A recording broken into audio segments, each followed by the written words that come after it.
خوش آمدید۔ آج ہم ایک بہت ہی بنیادی عقیدے پر بات کرنے والے ہیں، اور وہ ہے اسلامی تصور یوم حساب، یعنی ابدی جواب دہی کا تصور۔ اس کو سمجھنے کے لیے ہم محمد اجمل رضا قادری کے خطبے سے مدد لیں گے۔ تو آئیے اس کی گہرائی میں چلتے ہیں۔ بات شروع ہی قرآن کی اس آیت سے ہوتی ہے جس میں ایک ایسی حقیقت بیان کی گئی ہے جس سے کوئی انکار نہیں کر سکتا، یعنی اللہ کی طرف سے ہونے والی پوچھ گچھ۔ یہ ایک طے شدہ امر ہے۔ اب یہ جو پورا جواب دہی کا تصور ہے نا، یہ ایک بہت بنیادی اصول پر کھڑا ہے۔ اسے کہتے ہیں عقیدہ آخرت، یعنی آخرت پر ایمان، اور یہی ہمارے ایمان کا سمجھیں پہلا اور سب سے اہم ستون ہے۔ دیکھیے، خطبے میں اس بات پر بہت زور دیا گیا ہے کہ یہ عقیدہ صرف مستقبل کی بات نہیں کرتا، نہیں، بلکہ یہ ہمارے آج کو، ہمارے زندگی کو معنی دیتا ہے، ایک اخلاقی بنیاد فراہم کرتا ہے، اور سب سے بڑھ کر یہ ان لوگوں کے لیے حتمی انصاف کی امید ہے جنہوں نے اس دنیا میں ظلم سہا یا تکلیفیں اٹھائیں۔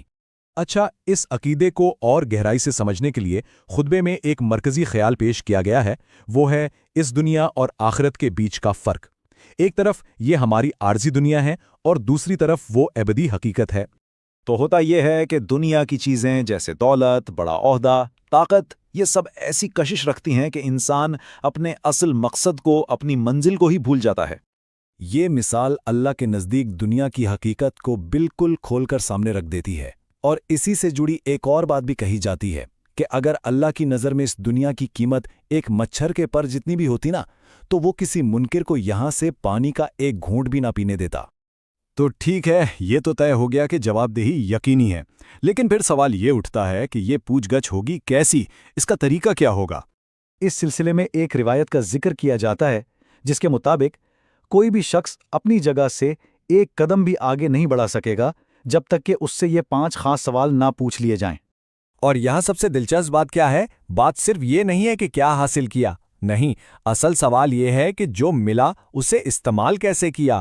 یعنی صرف یہ نہیں پوچھا جائے گا کہ دولت کیسے کمائی، بلکہ یہ بھی پوچھا جائے گا کہ اسے خرچ کہاں کیا، علم حاصل کیا تو اس پر عمل کتنا کیا۔ اچھا، ان 5 بنیادی سوالوں کے بعد 2 چیزوں کا حساب سب سے پہلے ہوگا۔ جب اللہ کے حقوق کی بات آئے گی تو سب سے پہلا سوال نماز کے بارے میں ہوگا، اور جب بندوں کے حقوق کا معاملہ آئے گا تو سب سے پہلا فیصلہ ناحق خون بہانے یعنی قتل پر کیا جائے گا۔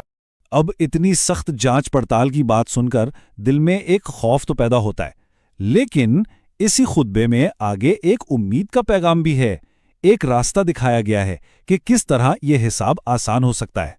تو سارا نقطہ یہ ہے کہ اللہ کی رحمت پانے کا راستہ بندوں سے ہو کر گزرتا ہے، یعنی جس میں خود معاف کرنے کی، دینے کی اور ٹوٹے ہوئے رشتوں کو جوڑنے کی صلاحیت ہوگی، اسی کے لیے رحمت کے دروازے کھلیں گے۔ یہ کہانی کس چیز کی مثال ہے؟ یہ اس گہرے خوف خدا اور ایمانداری کی مثال ہے جہاں دونوں لوگوں کو اس بات کا ڈر ہے کہ کہیں ان کے پاس کوئی ایسی چیز نہ رہ جائے جس کے وہ حقدار نہیں اور جس کا انہیں حساب دینا پڑ جائے۔ اور اس واقعے میں سب سے حیرت انگیز بات کیا ہے؟ کوئی گواہ نہیں تھا، کوئی دیکھنے والا نہیں تھا۔ وہ چاہتی تو کچھ بھی کر سکتی تھی، لیکن دونوں نے ایمانداری کا راستہ صرف اور صرف اس یقین پر چنا کہ ایک ذات ہے جو سب دیکھ رہی ہے اور اسی کو آخر میں جواب دینا ہے۔ تو ان ساری باتوں اور کہانیوں کا نچوڑ کیا ہے؟ آخر میں بات آ کر ٹھہرتی ہے اس نقطے پر کہ آخرت کے اس احساس کو، اس جواب دہی کے شعور کو اپنی روزمرہ کی زندگی کا حصہ کیسے بنایا جائے۔ تو حاصل کلام یہ ہے کہ اس عقیدے کا مقصد صرف ڈرانا نہیں، بلکہ اس کا اصل مقصد تو ہمیں ایک بہتر انسان بنانا ہے، ایک ایسی زندگی گزارنے کی ترغیب دینا جو زیادہ ذمہ دار ہو، انصاف پر مبنی ہو اور جس میں دوسروں کے لیے ہمدردی ہو، کیونکہ ہمیں یہ یاد رکھنا ہے کہ ہمارے ہر کام، ہر لفظ کی ایک گونج ہے جو ہمیشہ باقی رہے گی۔